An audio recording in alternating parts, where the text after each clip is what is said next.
After a couple of one-point games, how was it? How nice was it to have a little bit of cushion there at the end against Eastern Washington? Well, obviously that's nice as a coach. That bald spouting on the back of my head did get bigger last week. But I thought our guys did a great job at Eastern. We fell down early, 20-6, and we fought like crazy. We stayed the course. We did what we were coached to do. We were very disciplined, especially in the second half of that basketball game, and found a way to beat a good Eastern team on the road.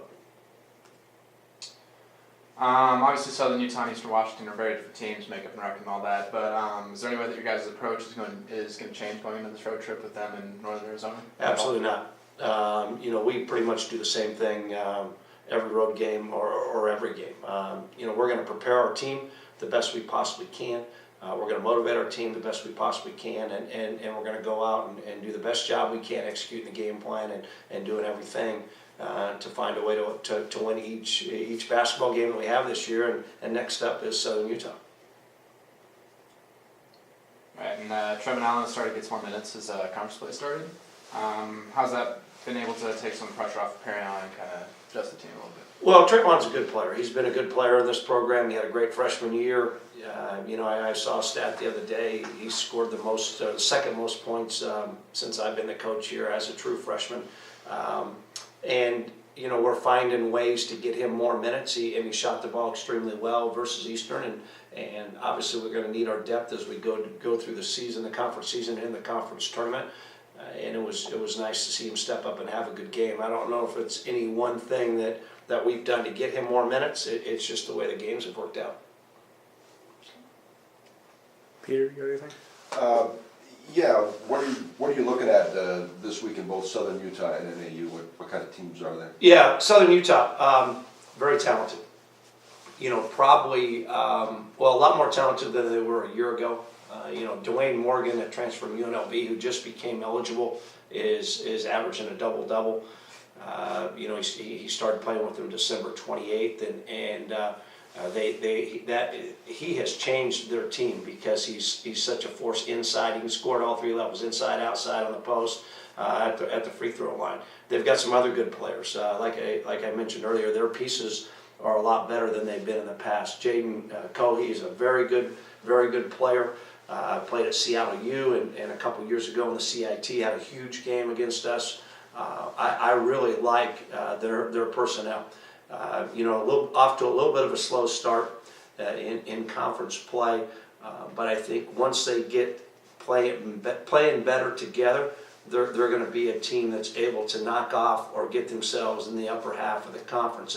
And I know that they're looking forward to this game because when you're sitting at 1-4 or whatever they are, 1-5, I guess they're 1-4 in conference play, you've got to take care of your home court, and we expect one heck of a game down there on Thursday afternoon in Cedar City.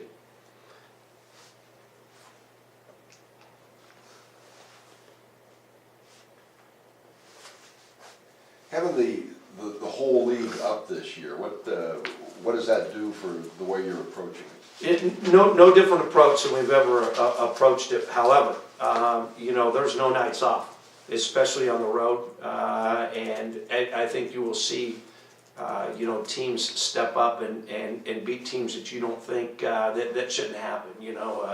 North Dakota beating Weber the other night. Great win for North Dakota, but I still believe North Dakota is a talented ball club, no question about it. The resurgence of Portland State. Montana goes in there and gets a heck of a win the other night, a 3-point win. You got to give Montana credit; they're playing great basketball, but no nights off, and every night you got to be on your game, and that's the way it's going to be this weekend. Southern Utah and NAU, both of them are fighting like crazy to get some more wins, and both are very well coached, and I think what you got to do is you got to be consistent in everything you do. You got to be consistent in like I mentioned earlier, you got to be consistent in your game prep. You got to be consistent in getting your guys motivated and prepared to play. And then, as our guys know, we've got a veteran group. You got to play every night out because anybody in this conference can beat anybody on any given night.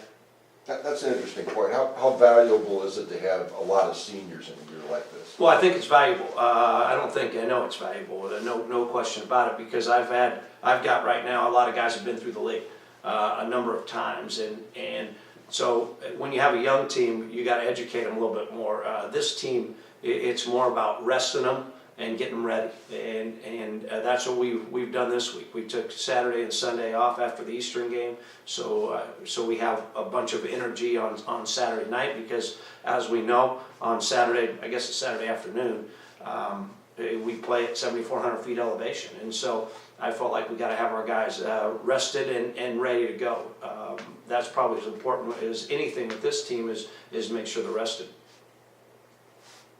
In some way, is this going to pay off in March? Is whoever emerges from the Big Sky tournament going to be bulletproof in the NCAA? Well, I don't know about bulletproof. When you go to the tournament, it's a whole different animal. But I think it's going to make for a whale of a tournament, because I think you're going to see some upsets in that tournament. It's going to be important. As I told our guys in a meeting this week, it's going to be important to get a top 4 seed, because I think winning 4 games this year, if you don't get one of those top 4 seeds, it's going to be a lot harder than it's been in the past.